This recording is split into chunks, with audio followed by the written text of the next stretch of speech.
My name is Josephine, and at 59 years old, I thought I had experienced all the heartbreak life could offer after losing my husband when our son Michael was just 5. I raised that boy on my own, pouring every ounce of love and sacrifice into giving him a good life. His wedding day should have been one of my proudest moments. Instead, I found my seat replaced with a trash can. But that humiliation was only the beginning of a day that would expose the cruel joke my presence had become in my own son's life. If you're watching this from a place where family should come first, hit like and subscribe to see how I finally stood up for myself after years of disrespect. I never imagined my son would become a stranger. After Mark, my husband died suddenly from a heart attack. It was just Michael and me against the world. I worked 2 jobs to keep us afloat, waitressing during the day at a local diner and cleaning office buildings at night. Michael would sometimes fall asleep in the back room of the diner coloring or doing homework while I finished my shift. Those were hard times, but we were close. When Michael showed academic promise in middle school, I moved us to a better school district, despite the financial strain. Our new apartment was tiny, just 1 bedroom. I slept on a pull-out couch in the living room for 6 years, so Michael could have his own space to study.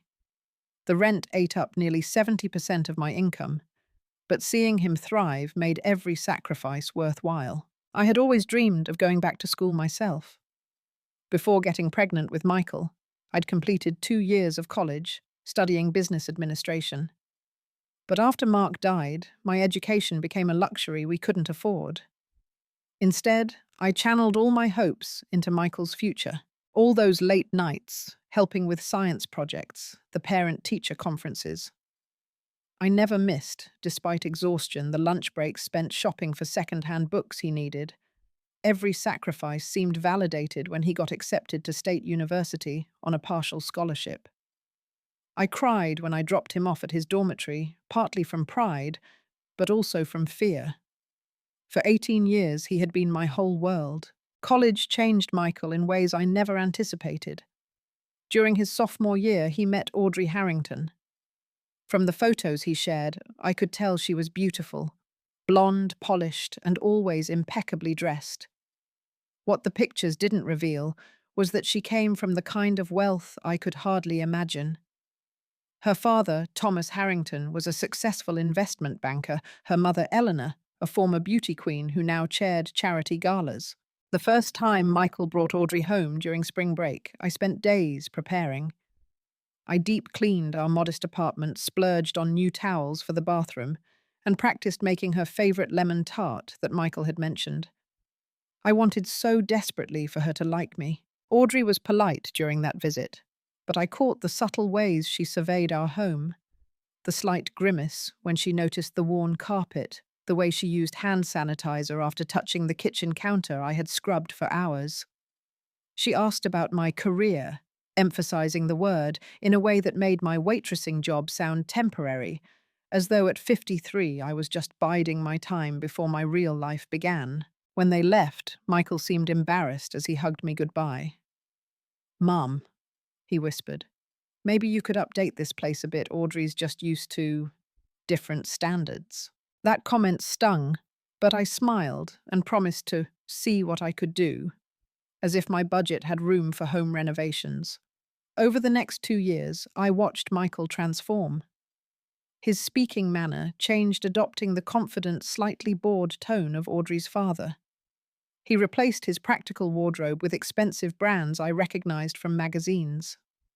During phone calls, he increasingly used phrases like, "That's how things are done," or "proper etiquette suggests," words that had never been part of our vocabulary. The distance grew slowly but steadily. Michael's calls became less frequent, often cut short when Audrey needed him. When he did visit, he spent most of the time on his phone texting her. I told myself this was normal, a young man in love building his own life. But deep down, I felt him slipping away. After graduation, Michael took a position at Thomas Harrington's firm. It wasn't what he had studied for. He had been passionate about environmental science. But he explained that the financial sector offered real opportunities for advancement. I recognized Audrey's father's words coming from my son's mouth. Then came the engagement announcement. Michael didn't tell me first. I learned about it from his Facebook post, a photo of Audrey flashing a diamond ring that must have cost more than my annual salary. When I called to congratulate him, he seemed surprised that I might have wanted to know before his social media followers. "Sorry, Mom, it was spontaneous," he explained, though the professional photographer who captured the surprise proposal suggested otherwise. "I offered to help with wedding planning, not financially, as we both knew I couldn't contribute meaningfully, but with time and effort." My offers were met with vague assurances that they would keep me in the loop. They never did. The invitation arrived 3 months before the wedding, addressed formally to Ms. Josephine Carter, as if I were a distant acquaintance rather than the mother of the groom. Inside was a note explaining that while traditionally the bride's family hosts, they understood my financial limitations and had generously taken care of everything. The implicit message was clear: stay out of the way. Still, I tried to maintain a connection. I sent thoughtful messages asking about wedding plans. I mailed a small package of family photos, thinking Audrey might want to include some in a slideshow or memory table. The package was never acknowledged. I reached out to Audrey's mother, sending a warm email introducing myself and expressing my excitement about our families joining. Eleanor replied with a 2-sentence response: "Thank you for your message. We have everything under control." When friends asked about the wedding, I made excuses for not being involved. "They're so busy," I'd say. "Audrey's mother is handling everything." I became practiced at hiding my hurt behind a proud smile, focusing on how successful Michael had become rather than how distant. But despite everything, I held on to hope that the wedding would bring us closer. Surely, once the stress of planning was over, my son would remember the bond we'd shared all those years. I couldn't have been more wrong. The engagement dinner was my first real introduction to Audrey's entire family, held at Le Chateau, a French restaurant, where the menu had no prices listed. I spent half my monthly budget on a new dress from a department store sale rack, determined to make a good impression. From the moment I arrived, I felt out of place. Eleanor Harrington air-kissed my cheeks, leaving a faint cloud of Chanel perfume, while examining my outfit with a quick, assessing glance. "Josephine, how nice you could join us. That's a cheerful color," she commented about my royal blue dress. Her tone suggesting cheerful wasn't a compliment. She herself wore a sleek black sheath that probably cost more than my rent. Thomas Harrington shook my hand firmly, the way people do when trying to establish dominance. "Michael has told us so little about you," he said. Though I wasn't sure if this was an accusation toward Michael or me. The table arrangement placed me between Audrey's Aunt Patricia and her teenage cousin Zach, both of whom seemed determined to speak across me rather than to me. Throughout the 5-course meal, Eleanor made subtle comments that highlighted our different worlds. "Josephine, you must find this ossobuco a treat," she said at one point. "I imagine it's not something you prepare often." When I mentioned my neighborhood, she responded with faux concern. "Is it safe there now?" We looked at investment properties in that area, but were advised against it. Michael, seated at the opposite end of the table next to Audrey, rarely met my eyes. When Eleanor made a particularly cutting remark about people who don't understand the importance of education, after I'd mentioned not finishing college, I looked to my son for support. He simply smiled tightly and changed the subject. As the engagement period progressed, my exclusion became more obvious. I learned about their venue selection, the Harrington family's country club, through Michael's Facebook update. When I called to ask about it, he seemed irritated by my questions. "Mom, there's really nothing for you to worry about. The wedding planner is handling everything." I offered what little savings I had, $5,000 I'd set aside over the years for a special occasion. "I know it's not much compared to what the Harringtons can provide, but I want to contribute something to your special day." Michael's voice softened momentarily. That's nice, Mum. But really, Thomas insists on covering everything. It would actually complicate things to have multiple sources of funding. My contribution, it seemed, would only be an inconvenience. The bridal shower invitation never came. I discovered its existence 3 weeks after the fact, when my neighbour Sandra, who knew Audrey's cousin through work, mentioned what a beautiful event it had been. The flowers alone must have cost a fortune, she gushed, and those personalised champagne flutes for each guest so elegant. When I called Michael to ask why I hadn't been invited to his fiancée's shower, his response chilled me. It was just for Audrey's side mum. Her mum organised it. After an uncomfortable pause, he added, "Actually, Audrey did mention inviting you, but her mother thought you might feel uncomfortable with all her country club friends."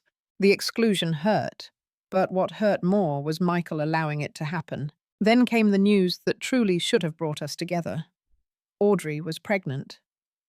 Michael called, sounding happier than I'd heard him in years. "Mum, you're going to be a grandmother." We just found out. The wedding's still on as planned. Audrey says she'll just have her dress altered to accommodate the bump. My heart soared. A grandchild. Perhaps this would be the bridge that would bring my son back to me. I immediately began knitting a baby blanket, chose a special stuffed animal that had been Michael's favourite, and read everything I could about modern grandparenting. When Thomas James Harrington II, they named him after Audrey's father, not Michael's deceased father, was born 3 months before the wedding. I rushed to the hospital with gifts and love to offer. I found the maternity wing waiting room filled with Audrey's family, who informed me that only immediate family was allowed in at the moment. "But I'm the baby's grandmother," I protested. "Audrey's parents are with her now," explained Audrey's sister Heather. "And Michael, of course.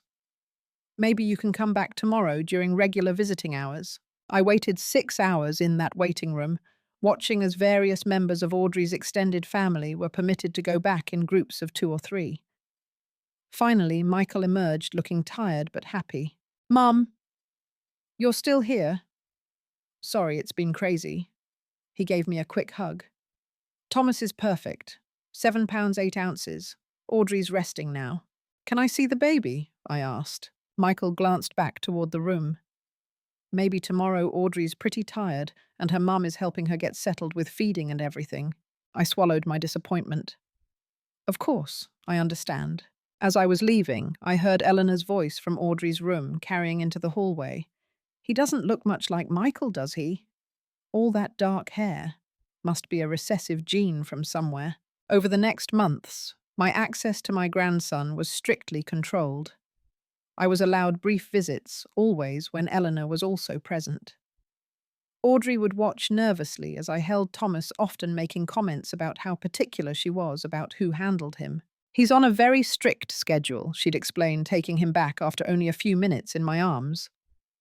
"And he's very sensitive to different perfumes and fabrics. I never wore perfume, and I always showered just before visits. But somehow Thomas always seemed to become fussy shortly after I arrived. During one visit, I noticed Audrey's strange reaction when I mentioned how much Thomas looked like my late husband Mark. "Michael showed me baby pictures of himself, and honestly, I don't see much resemblance," I said conversationally. "But there's something about Thomas's eyes that reminds me so much of my husband." Audrey nearly dropped the burp cloth she was holding. "That's impossible," she said sharply. Then, composing herself, "I mean, genetics are so random, aren't they? Everyone says he looks just like my brother did as a baby." As the wedding approached, the hostility from Audrey and her family intensified. When they visited my home to drop off Thomas so I could babysit, a rare occasion, Eleanor made a show of inspecting my furniture before allowing the baby's carrier to touch my couch. "This fabric collects so much dust," she commented. "Not ideal for a baby with potential allergies." Audrey would make subtle digs about my decorating my clothes, even my speech patterns. "Michael mentioned you used to read to him every night," she said once. "That explains why he needed those diction coaching sessions before meeting Daddy's business associates." Michael grew increasingly embarrassed when introducing me to his new friends, wealthy young couples from the Harringtons' social circle. He would quickly steer conversations away from my work or our past, instead prompting me to ask questions about their exotic vacations or home renovations, topics where I could only listen, not contribute. I was becoming a footnote in my son's life, an awkward remnant of a past he seemed eager to forget. And as his wedding day approached, I would discover just how little I truly mattered. With the wedding just a week away, I threw myself into final preparations, determined to be helpful, despite being shut out of the planning. I called Michael to offer making my special bourbon pecan pie, a recipe that had been passed down through generations in our family. It was always your favorite, Michael. Maybe it could be a small addition to the dessert table. Just a little something from our side of the family. The pause on the line spoke volumes before he finally responded. That's thoughtful, Mom, but the caterer has designed a specific dessert progression that pairs with the wine service. It's all been finalized for weeks. Maybe you could make it for Thanksgiving instead. Thanksgiving was 7 months away, but I agreed cheerfully, swallowing my disappointment. I had spent nearly $2,000, money I couldn't really spare, on a dusty rose cocktail dress with a matching jacket from an upscale boutique. The salesperson had assured me it was appropriate for the mother of the groom at a formal evening wedding. I practiced walking in the new heels I'd bought, determined not to embarrass Michael with my usual practical footwear. Every night that week, I rehearsed proper etiquette in front of my bathroom mirror. I practiced making small talk about neutral topics that wouldn't reveal my working-class background. I researched wine terminology so I wouldn't make a faux pas when discussing the expensive vintages that would be served. The rehearsal dinner, hosted by the Harringtons at their country club, despite tradition dictating it be the groom's family's responsibility, was my first indication of just how painful the actual wedding would be. I arrived 15 minutes early, nervous, but excited to be part of this milestone in Michael's life. The hostess directed me to a beautifully decorated private dining room, where about 30 people were already mingling champagne flutes in hand. I spotted Michael in deep conversation with Thomas Harrington and another older man I didn't recognize. When Michael finally noticed me standing awkwardly near the entrance, he gave a quick wave, but didn't break away from his conversation. It was Eleanor who approached me, crystal flute in hand. "Josephine, there you are. We've arranged seating already. You'll be at table 3 over by the windows." I glanced at the main table where place cards were being set for the wedding party, and both sets of parents, or in this case, Audrey's parents and Michael. There was no place for me. "I thought traditionally the mother of the groom sits at the head table," I said, trying to keep my voice light. Eleanor gave a practiced smile. "We're breaking with some traditions. The head table is quite full with the wedding party. Table 3 has some lovely guests I'm sure you'll enjoy. My cousin Barbara is a retired schoolteacher. You'll have lots in common." Throughout the evening, I sat with strangers, while watching my son laugh and celebrate with his new family. At one point, I overheard 2 of Audrey's bridesmaids talking near the restroom. "Can you believe Michael's mum?" one whispered to the other. "That dress is so department store." "And did you hear her say, 'pleased to meet you' to Senator Wilson? Audrey says Michael had to take etiquette classes to get rid of his middle-class habits." "God, imagine growing up like that," the other responded. "No wonder Audrey's worried about how much time the baby spends with her." I slipped into a bathroom stall before they could see me fighting back tears that threatened to ruin my carefully applied makeup. When I emerged, one of the bridesmaids, a tall woman with auburn hair, who I would later learn was Lindsay, gave me a strange look, as if trying to determine whether I had overheard. After the dinner concluded, I tried to speak with Michael alone, but he was constantly surrounded by Audrey's family and friends. Finally, as guests were leaving, I managed to catch him in a quiet moment. "The dinner was lovely, Michael. I'm so happy for you." I meant it despite everything. He glanced over my shoulder, seemingly checking if anyone was watching us. "Thanks for coming, Mum. Listen, about tomorrow. Try not to draw attention during the ceremony, okay? Audrey's family is pretty particular about appearances, and they've planned everything meticulously." My heart cracked a little more. "Draw attention, Michael. I would never do anything to embarrass you." I know, he said quickly. "It's just Maybe don't talk too much to Audrey's father's colleagues. Some of them are pretty important people. He checked his watch. I should get back to Audrey. We have an early morning with the photographers tomorrow. As he walked away, I stood alone in the ornate hallway of a country club I could never afford to join, feeling like an intruder in my son's new life. It was while waiting for the valet to bring my 15-year-old sedan that I had a strange encounter. Lindsay, the auburn-haired bridesmaid I'd noticed earlier, stumbled out of the club, clearly having had too much champagne. "Mrs. Carter," she called, her voice slightly slurred. "Can I talk to you for a sec?" She approached, unsteady on her heels. I think it's awful how they're treating you. I've known Audrey since college and—" She glanced around nervously before continuing in a lower voice. "You deserve to know the truth about your grandson." Before she could elaborate, Heather, Audrey's sister, appeared in the doorway. "Lindsay, the car is waiting, come on." Lindsay straightened her expression, suddenly guarded. "Coming?" "To me," she whispered. "Just watch the dates. Thomas came too early to be—" She didn't finish as Heather approached, taking Lindsay firmly by the arm. "Good night, Mrs. Carter," Heather said, coldly, steering Lindsay away. I drove home in confusion, her cryptic words playing in my mind. What truth about Thomas? And what did she mean about the dates? That night, I barely slept, a growing uneasiness settling in my stomach. Something wasn't right. And tomorrow, my son's wedding day, I feared things would only get worse. The morning of Michael's wedding dawned bright and clear, a perfect June day that contrasted sharply with the storm brewing inside me. I arrived at the Harrington Country Club 3 hours before the ceremony, hoping to help with last-minute preparations, or simply share a quiet moment with my son before he took this momentous step. The sprawling grounds were already bustling with activity, florists arranging elaborate displays, catering staff setting up serving stations, photographers capturing the venue before guests arrived. I followed signs directing family to a side entrance where I was met by a young woman with a clipboard and an earpiece. "Name, please?" she asked briskly. "Josephine Carter. I'm Michael's mother." She scanned her list. "Mrs. Carter, yes. The groomsmen are in the Oakwood suite. Family members are gathering in the garden room. I'd like to see my son before the ceremony," I explained. Her smile remained fixed. "The groom is currently in photos with the Harrington family. You can wait in the garden room until the formal family portraits, including you, are scheduled." "Including me? When will that be?" She checked her tablet. "It appears you're scheduled for one brief portrait with Michael at 3:30 before the ceremony."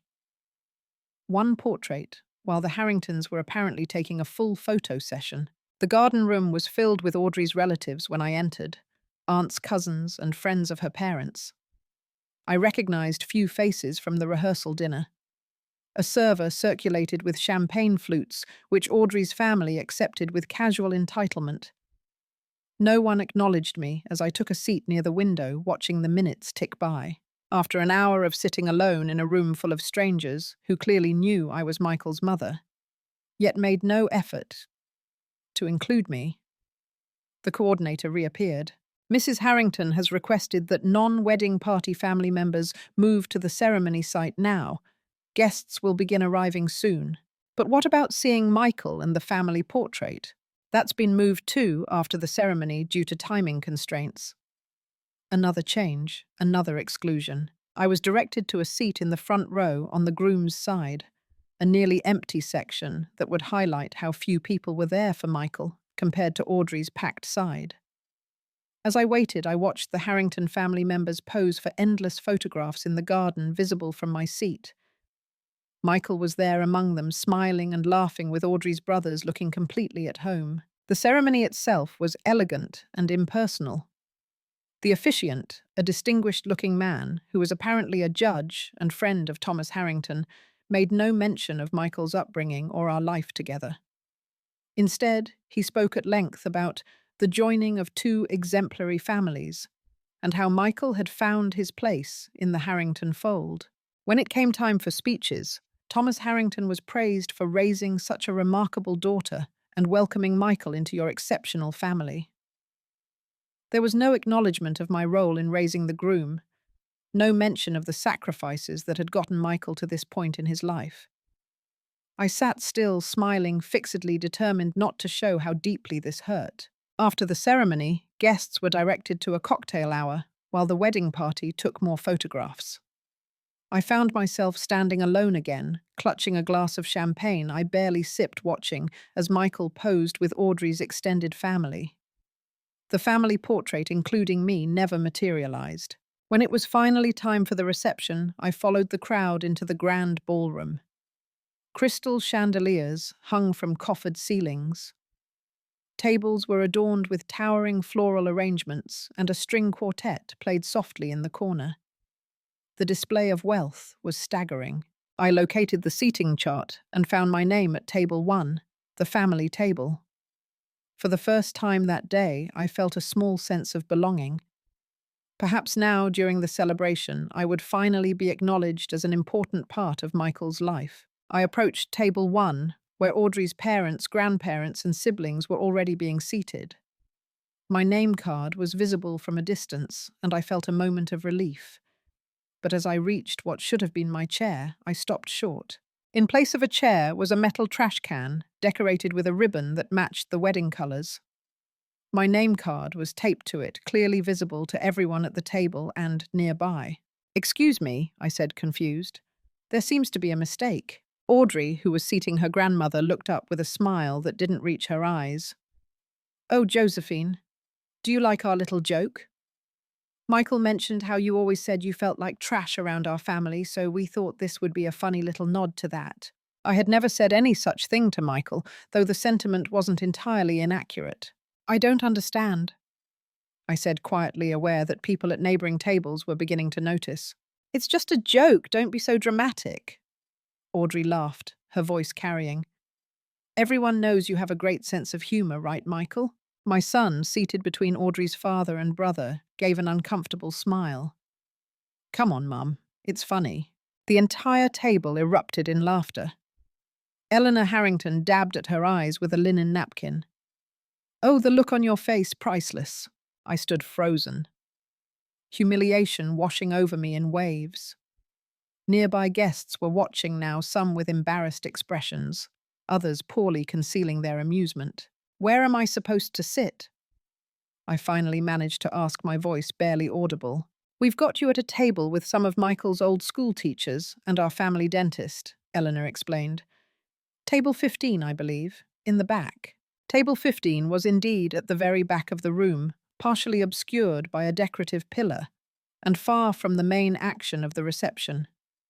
My table mates included 2 elderly couples. I didn't know a man who introduced himself as the Harringtons' accountant, and a woman who taught Michael in 3rd grade, the only person who recognized me.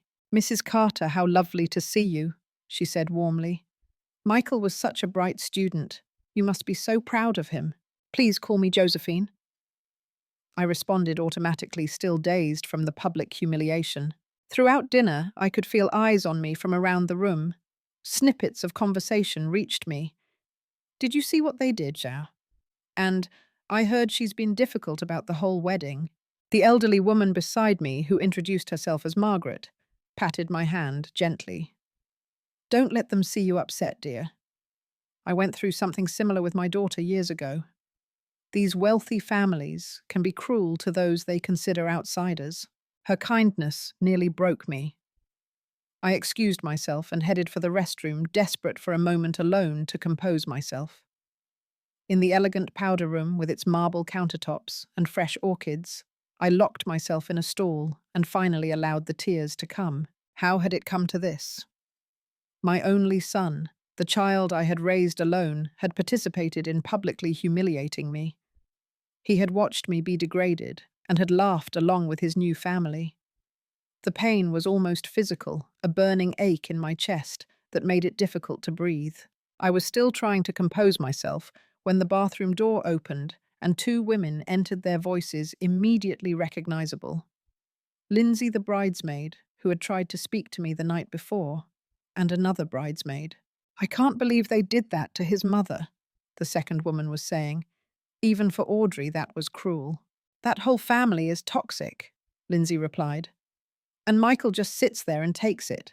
He knows what Audrey did, and he's still marrying her. You don't know that for sure, her friend cautioned. Please. Thomas was born 7 months after they got engaged, a supposedly premature 9-pound baby. And the timing perfectly coincides with when Audrey was visiting her sister, but was actually back with Jason. Michael's not stupid. He has to suspect something. I found myself holding my breath. Their words confirming the suspicion that had been growing since Lindsay's cryptic comment the night before. Audrey swore me to secrecy, Lindsay continued, her voice dropping lower. Said it would destroy Michael if he knew. But after seeing how they're treating his mother, I don't know. Maybe he deserves to know he's raising another man's child. The other woman gasped. Lindsay, you can't say anything. Audrey would never forgive you. Maybe I don't want her forgiveness, Lindsay replied bitterly. We've all enabled her for too long. The bathroom door opened again, and a third voice joined them, Heather, Audrey's sister. Their conversation immediately shifted to lipstick colours and the quality of the champagne. I remained frozen in the stall, my mind racing. Thomas wasn't Michael's son. The grandson I had barely been allowed to hold, the child who was supposedly carrying on our family line, had no biological connection to us at all. And Audrey had deliberately deceived my son, allowing him to believe he was the father of another man's child. The women left, and I emerged from the stall, splashing cold water on my face. In the mirror, I hardly recognized myself. The carefully applied makeup now streaked the eyes, red-rimmed and hollow. But beneath the surface, something had shifted. The hurt was transforming into something else. Determination. If what I'd overheard was true, my son was being trapped in a marriage based on a fundamental lie. The same people who had humiliated me had also deceived him in the cruelest way possible. And while Michael had hurt me deeply today, he was still my son. I couldn't stand by and watch his life be built on such a profound deception. I needed evidence. Lindsay's words alone wouldn't be enough. They would be dismissed as drunken gossip. I needed something Michael couldn't ignore. As I fixed my makeup, a plan began to form. I remembered that my friend Diane worked as a nurse in the hospital where Thomas was born. If Thomas had truly been a full-term baby, despite being supposedly premature, there would be medical records reflecting his development. And if Michael wasn't the father, there might be other inconsistencies. Blood type incompatibilities, perhaps. I texted Diane from the bathroom. Need urgent medical information about my grandson Thomas. Possible paternity issue. Can you check birth records for weight development markers, blood types? Life-changing situation. While I waited for a response, I returned to the reception, forcing myself to appear composed. The party was in full swing now, with dancing and drinking. No one seemed to notice or care about my brief absence. I observed Michael from a distance, seeing him laugh with Audrey's brothers, dance with Eleanor, and toast with Thomas. Not once did he look around for me or seem concerned about my experience of his wedding day. 20 minutes later, my phone vibrated with Diane's response. Checked records. Baby was 9.2 old at birth. No signs of prematurity despite being recorded as 36 weeks. Mother's blood type, A+, baby's O+.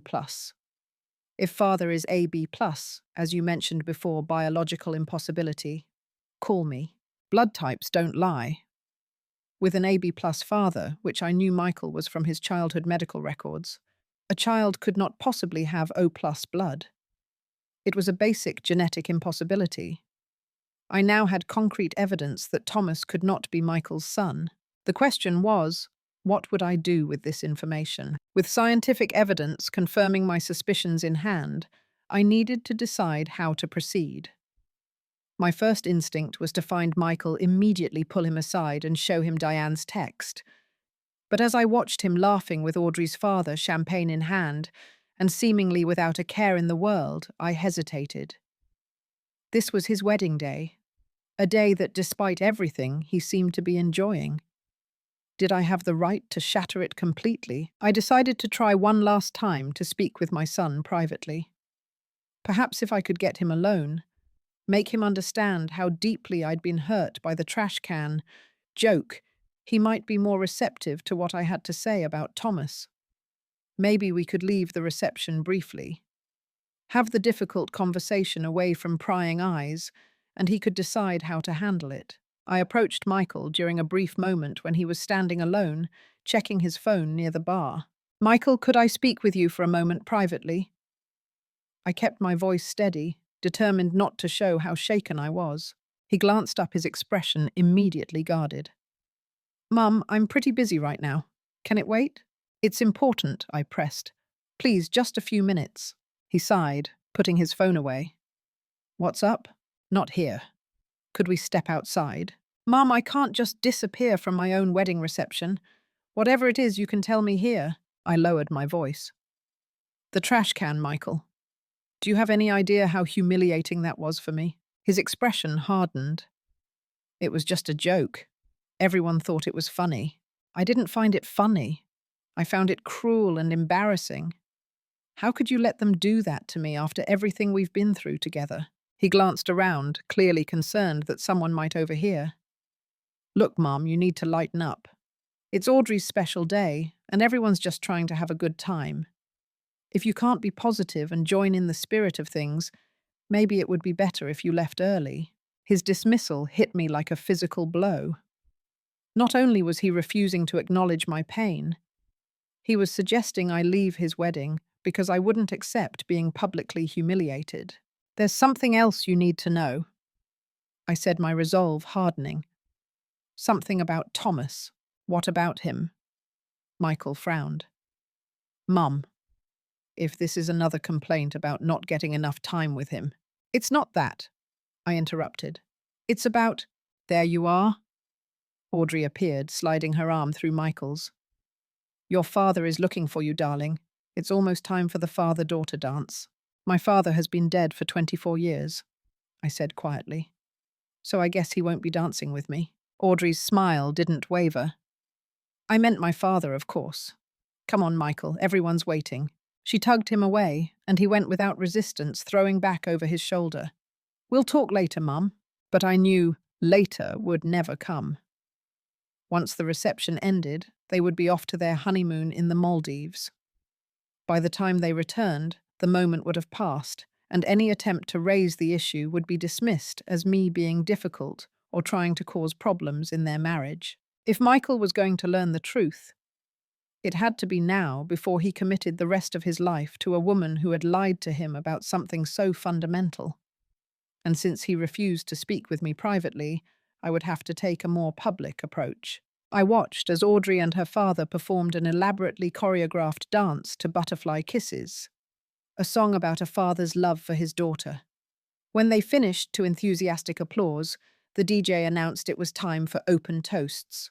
"If anyone would like to share a special message with our happy couple, please come to the microphone." Several of Audrey's relatives lined up: an uncle, a cousin, her college roommate. Each toast was more effusive than the last, praising the perfect couple and their beautiful future together. When the line dwindled, I rose from my seat at the back table and made my way to the microphone.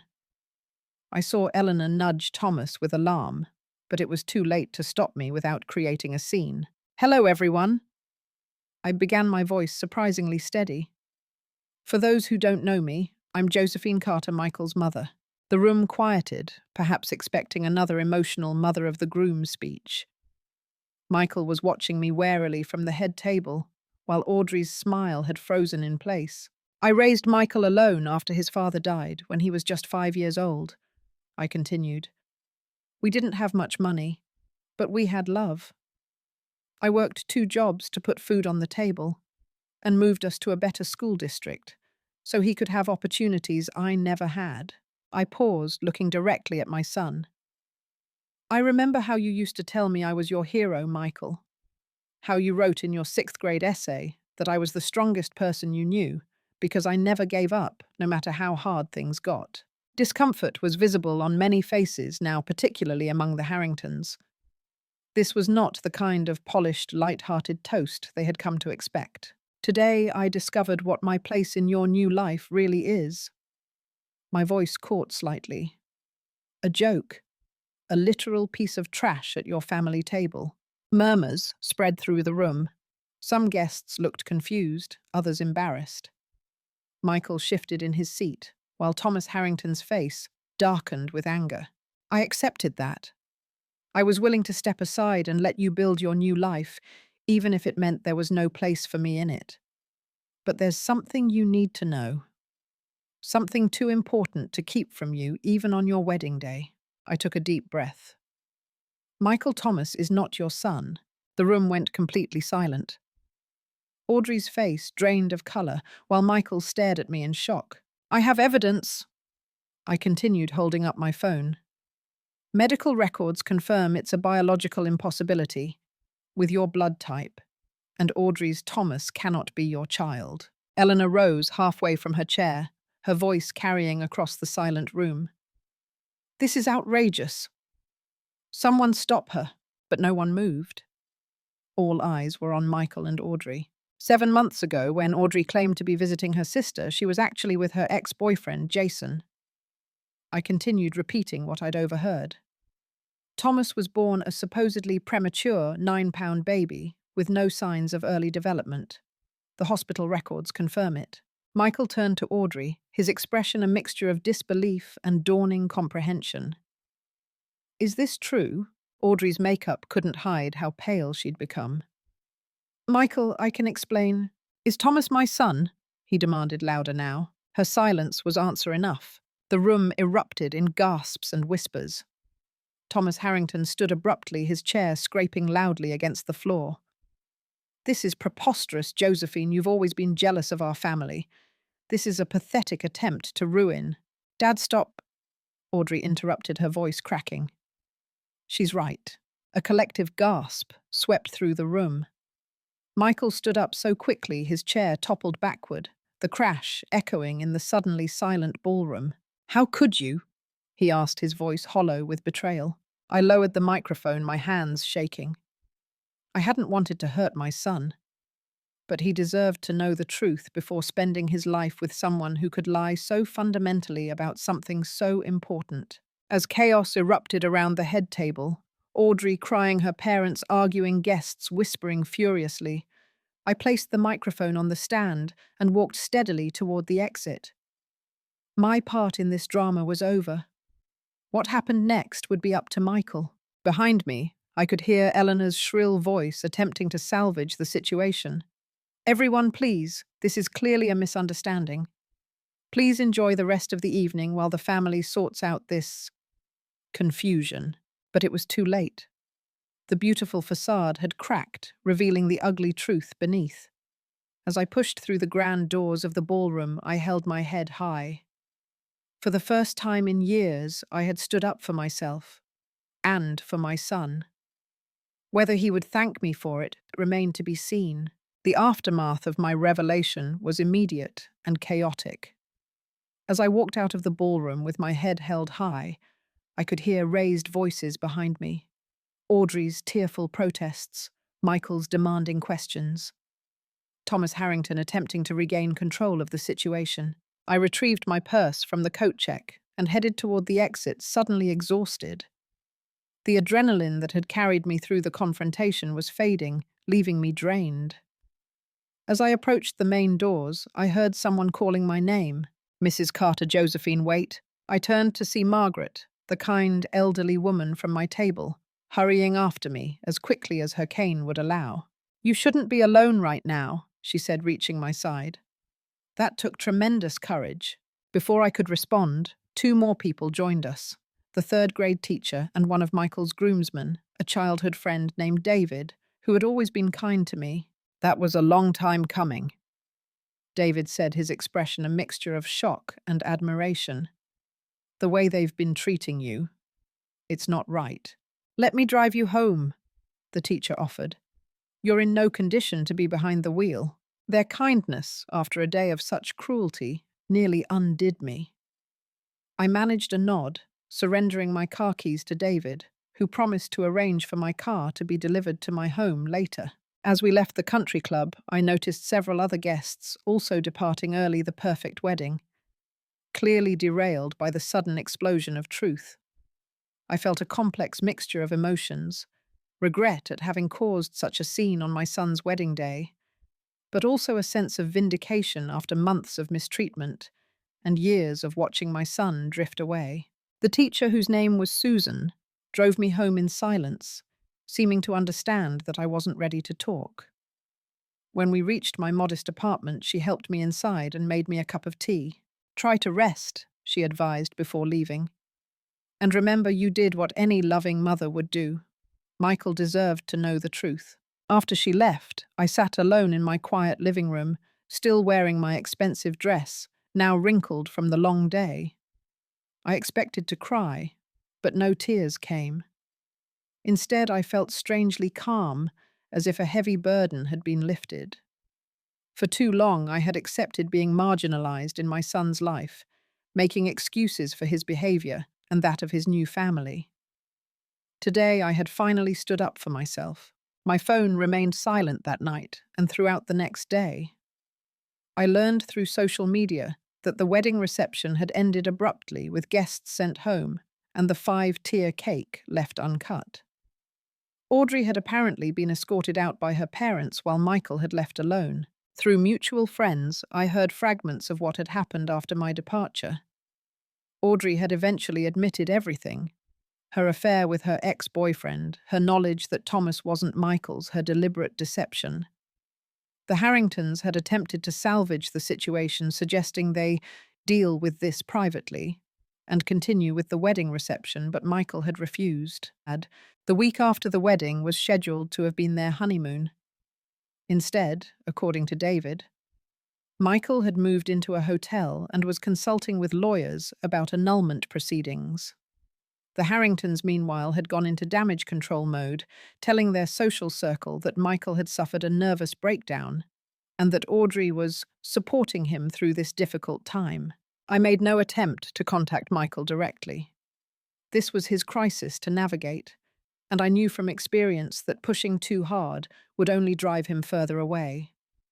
Instead, I focused on rebuilding my own life, the life I had put on hold for so many years. I rejoined the community college art class I had abandoned when wedding preparations began. I reconnected with old friends I had neglected while trying to fit into Michael's new world. I even signed up for a support group for estranged parents, finding solace in sharing my experiences with others who understood the unique pain of being separated from a child. 2 weeks after the wedding, Eleanor Harrington launched a whisper campaign, suggesting I was mentally unstable. According to friends who still moved in those circles, she was telling anyone who would listen that I had fabricated the whole paternity issue out of jealousy, and that medical tests had subsequently proven Michael is indeed the father. It was a desperate attempt to salvage her daughter's reputation, but few people believed her, especially after Audrey and her ex-boyfriend Jason were spotted together in a neighboring town. I refused to engage with the rumors. When well-meaning friends called to report what Eleanor was saying, I simply replied, "The truth speaks for itself." During this period, I rediscovered parts of myself that had been submerged during my years of single motherhood and subsequent efforts to maintain a relationship with Michael. I enrolled in a business course at the community college, the beginning of the degree I had abandoned when Mark died. I joined a hiking group, discovering a love for nature walks that soothed my spirit. I volunteered at the local library, finding purpose in helping others. Slowly, I built a life that was fulfilling on its own terms, not defined by my relationship with my son. I made new friends who valued me for myself, not as Michael's mother. I learned that I could be happy independently, that my worth wasn't determined by how others treated me. 4 months after the wedding, I received a text from Michael. "Can we talk?" It took me a full day to respond, not out of spite, but because I needed to consider what I wanted from this conversation. Finally, I texted back, "My door is always open to you." 2 days later, on a crisp autumn afternoon, Michael knocked on my apartment door. When I opened it, I was shocked by his appearance. He had lost weight, and his eyes held a weariness I had never seen before. Gone was the polished, confident man who had embraced the Harrington lifestyle. In his place stood someone who looked more like the boy I had raised, vulnerable, authentic. "Mom," he said simply, his voice breaking on that single word. I stepped aside to let him in, gesturing to the couch. We sat in awkward silence for a moment before he spoke again. "I owe you an apology. Many apologies, actually." I waited, giving him space to continue. "The trash can. I can't believe I let that happen. That I participated in it." He shook his head, disgust evident in his expression. "I've been trying to understand how I became someone who could do that to his own mother. How I could laugh while you were being humiliated. Relationships change us," I said quietly. "Not always for the better." "That's no excuse." He looked directly at me for the first time. "I betrayed everything you taught me about treating people with dignity and respect. I became someone I don't recognize, someone I don't like." I nodded, acknowledging his words without immediately offering absolution. "About Thomas," he continued. "DNA tests confirmed what you said. He's not my son." Audrey admitted everything once she realized there was no way to maintain the lie. Despite already knowing the truth, hearing it confirmed sent a pang through my heart. I had loved that baby, limited as my access to him had been. "I'm sorry," I said. "Not for telling you the truth, but for the pain it's caused you." "Don't apologize," Michael replied firmly. "You saved me from building a life on lies. If I had discovered this years later—" He trailed off, unable to complete the thought. "What happens now?" I asked. "The annulment is proceeding. Audrey is back with Jason. Apparently they've been seeing each other on and off throughout our relationship." His laugh was hollow. "I was such a fool." "You loved her," I said simply. "Love makes us vulnerable to deception." "I thought I loved her," he corrected. Looking back, I think I was in love with the life she represented. The wealth, the connections, the social status. She made me feel like I was part of something exclusive and important. We talked for hours that afternoon. Michael opening up about how he had gradually lost himself in Audrey's world. He admitted that her family's subtle disdain for his background had made him ashamed of where he came from, and by extension, ashamed of me. Rather than defending his roots, he had tried to erase them to become the person they would accept.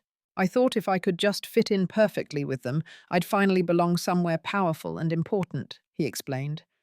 "But I was never really accepted, just tolerated as Audrey's choice, a project they could refine into something acceptable."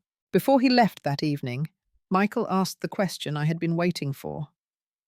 "Can you ever forgive me?" I considered my answer carefully. "Forgiveness isn't a single moment, Michael. It's a process. I'm willing to start that process, but rebuilding trust will take time." He nodded, accepting this without protest. "I'd like to try, if you're willing." Over the following months, our relationship began a slow healing process. Michael moved to an apartment in the city, took a job with an environmental consulting firm, returning to his original passion, and began regular therapy. We started with short coffee meetings, gradually progressing to dinners and eventually holiday celebrations. The healing wasn't just in our relationship, but in ourselves as individuals. I completed my associate's degree in business and found a job as an office manager at a small non-profit, work that was more fulfilling than the decades of service jobs I had held. Michael volunteered with underprivileged youth teaching science and environmental awareness, reconnecting with the values I had instilled in him as a child. A year after the wedding debacle, we were having dinner at my apartment when Michael said something that showed me how far we'd come. "You know what I've realized, Mom? That day at the wedding when you stood up and told the truth, despite knowing you'd be vilified for it. That was one of the bravest things I've ever witnessed. You showed me what real strength looks like." I smiled, remembering the mix of terror and resolve I had felt approaching that microphone. Sometimes the hardest path is the right one. I'm proud to be your son, he said quietly. I forgot that for a while, but I never will again. Those words healed something deep inside me. The journey had been painful, but it had led us both to a more authentic relationship, one based on mutual respect rather than obligation or guilt. Today, nearly 2 years after that fateful wedding day, I've learned that sometimes what looks like losing family actually saves you from toxic relationships. I've discovered that self-respect must come before acceptance by others, even those we love most deeply. Most importantly, I've found that there is freedom in truth and authentic relationships, even if they are fewer in number than the superficial connections we sometimes cling to, out of fear of being alone. Michael and I continue to build a healthier relationship. It's not perfect. We still have moments of tension when old wounds are inadvertently touched, but it's real in a way it hadn't been for many years. Have you ever had to stand up for yourself at the cost of a relationship? Or discovered that sometimes losing what you thought you wanted opens the door to something more genuine? Share your stories in the comments below. If this resonated with you, please subscribe to hear more stories about finding strength in difficult times. Remember, it's never too late to reclaim your dignity and self-worth. Thank you for listening to my journey, and I wish you the courage to face your own truths, however difficult they may be.